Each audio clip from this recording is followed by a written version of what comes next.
समंदर किनारे बसा एक छोटा सा गांव जहां लोग समुद्र की देन पर पलते थे। लहरों की आवाज जैसे जिंदगी का संगीत थी। हवा में नमक और मछली की खुशबू घुली रहती थी।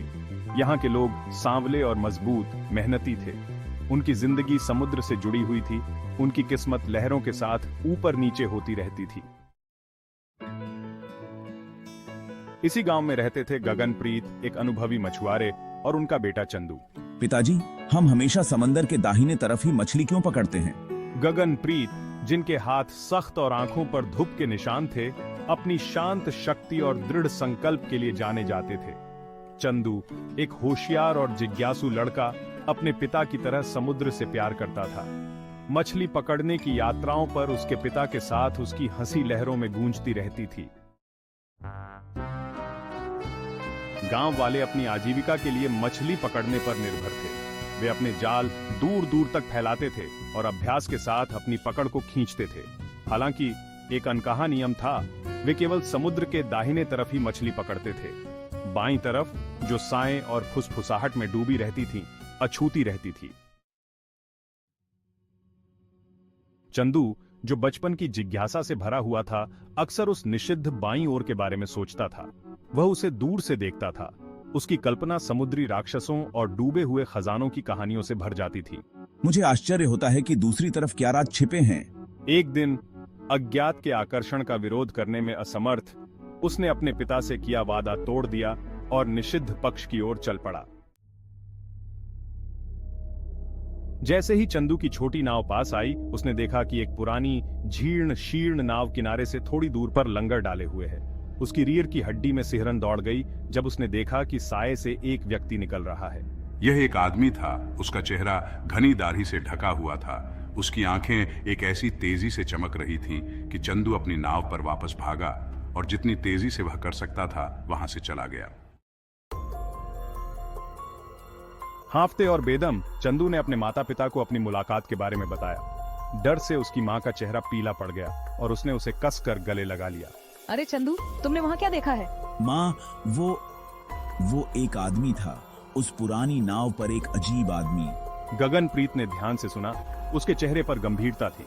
उसने बताया कि जहाज एक रहस्यमय नाविक का था, एक वैरागी जिसे गांव वाले खतरनाक मानते थे। पिताजी, यह आदमी कौन है? कहते हैं कि उसका स्वभाव बहुत गुस्सैल है और समुद्र से उसका एक अजीब रिश्ता है। किंवदंतियां उसके गुस्सैल स्वभाव और समुद्र से उसके अजीब संबंध के बारे में बताती थीं। एक तूफानी रात, एक शराबी ग्रामीण दिशाहीन और खोया हुआ समुद्र तट के निषिद्ध हिस्से पर ठोकर मार गया। उसकी चीखें और गालियां हवा में तैरती हुई गांव वालों के कानों तक पहुंची। अरे, वहां कौन है? अपने आप को दिखाओ। उन्होंने सांस रोककर सुना। उनका डर उस समय और बढ़ गया जब आवाजें अचानक बंद हो गईं। एक भयानक सन्नाटा छा गया। 8वां भाग। चंदू का साहस, अज्ञात का सामना। इस घटना ने गांव के डर को और बढ़ा दिया। लेकिन चंदू उस नाविक की आंखों की छवि को अपने दिमाग से नहीं निकाल सका। उनमें द्वेष नहीं, बल्कि गहरा दुहक था। यह समझने के लिए दृढ़ संकल्पित, मैंने अपने पिता को अपने साथ जहाज पर लौटने के लिए मना लिया। अपनी आशंका के बावजूद गगनप्रीत मान गए। अपने बेटे के लिए उनका प्यार उनके डर पर भारी पड़ गया। 9वां भाग। सच्चाई का खुलासा। गलत समझा गया एक अकेला व्यक्ति। जैसे ही वे जहाज के पास पहुंचे, नाविक प्रकट हुआ। उसकी आंखें सावधान थीं। नमस्ते साहब, हमारा कोई बुरा इरादा नहीं है।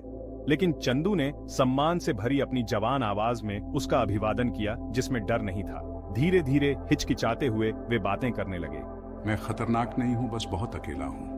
मेरे बारे में अफवाहें, वे सिर्फ गलत फहमियां और बढ़ा चढ़ा कर कही गई बातें हैं। मानवीय संपर्क के लिए तरस रहे नाविक ने अपनी कहानी सुनाई।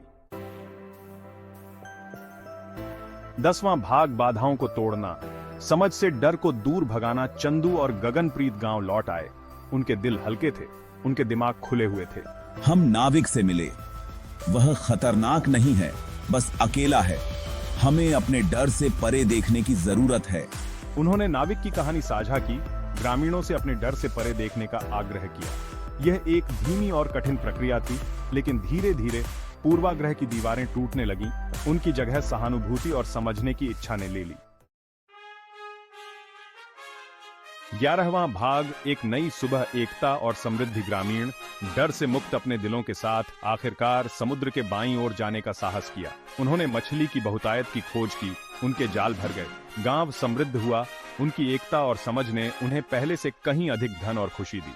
रहस्यमय नाविक की कहानी एक अनुस्मारक बन गई कि डर, जो अक्सर अज्ञानता से प्रेरित होता है, साहस, समझ और खुले दिल से दूर किया जा सकता है।